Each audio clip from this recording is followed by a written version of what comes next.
오늘의 말씀 정읍감리교회 권우승 목사입니다.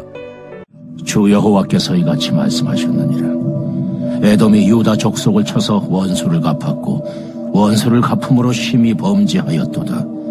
그러므로 주 여호와께서 이같이 말씀하셨느니라. 내가 내 손을 에돔 위에 펴서 사람과 짐승을 그 가운데서 끊어 대만에서부터 황폐하게 하리니 드단까지 칼에 엎드러지리라. 내가 내 백성 이스라엘의 손으로 내 원수를 에돔에게 갚으리니 그들이 내 진노와 분노를 따라 에돔에 행한 즉 내가 원수를 갚음인 줄을 에돔이 알리라.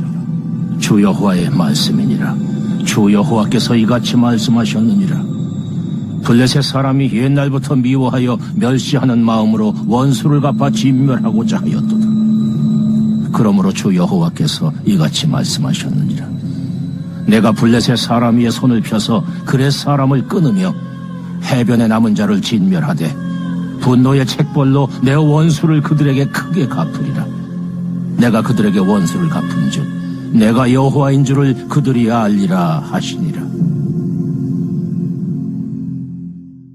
오늘 본문에서 에스겔은 에돔과 블레셋을 향한 하나님의 심판을 선포합니다.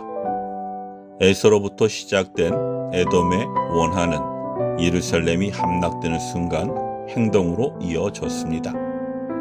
블레셋 역시 사사시대부터 이어온 오랜 적대감을 품고 이스라엘이 무너지는 것을 기회로 삼았습니다.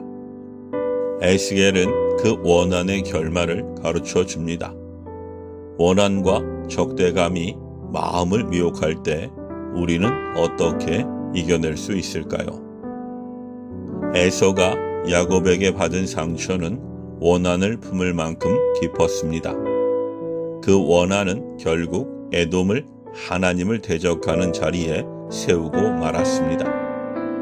에돔은 예루살렘이 무너질 때 기뻐하며 이스라엘에게 복수했습니다. 하나님이 보시기에 이는 심히 악한 죄였습니다. 형 에서가 아닌 동생 야곱이 먼저 되고 이스라엘이 큰 나라가 된 것은 하나님의 언약 때문입니다. 하나님의 뜻을 인정하지 않고 원한을 품으면 그것은 결국 우리를 더 깊은 죄로 이끕니다. 오랜 원한을 품고 죄인의 자리에 앉아 있지 마십시오. 나를 사랑하셔서 십자가를 지신 주님의 사랑 앞에 그 상처를 내려놓기 바랍니다. 주님은 우리가 해결할 수 없는 상처를 돌보시고 치유하십니다. 그 치유의 은혜를 의지하며 살아가는 성도가 되기를 소망합니다. 하나님은 에돔을 대만에서 드단까지 쭉 북쪽 끝에서 남쪽 끝까지 심판하실 것을 선포하십니다. 그리고 내 백성 이스라엘의 손으로 에돔에게 보복하겠다고 말씀하십니다. 이는 하나님이 보복을 주도하시되 그분의 방법과 때에 이루어진다는 것입니다. 에돔이 스스로 원수를 갚으려 했을 때는 큰 죄를 더했습니다. 그러나 하나님이 직접 보복을 행하실 때는 공의가 실현됩니다. 여기서 우리는 중요한 차이를 발견합니다.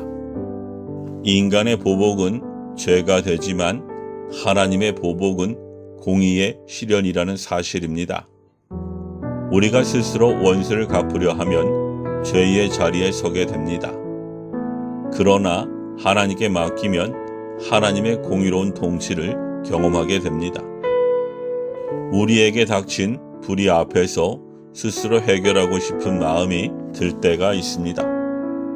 그러나 보복은 우리의 몫이 아닙니다. 우리를 위해 싸우시는 하나님의 공의로운 심판을 신뢰하며 그분의 손에 모든 것을 맡기는 성도가 되기를 소망합니다. 에스겔은 블레셋을 향한 심판을 선포합니다. 블레셋의 적대감은 단순한 정치적 갈등이 아닌 하나님의 백성을 향한 조직적이고 지속적인 증오였습니다. 그렇기에 블레셋은 하나님의 심판을 받아 마땅했습니다. 그러나 심판의 궁극적 목적은 멸망이 아니라 하나님을 알리는 것입니다. 블레셋이 이스라엘을 향해 오랜 적대감을 품었던 이유는 하나님을 알지 못했기 때문입니다. 하나님을 알지 못하는 자는 하나님의 백성도 알지 못합니다. 이유 없이 나를 미워하고 원망하는 사람이 있습니까? 그 사람이 사랑의 하나님을 알지 못하기 때문일 수 있습니다.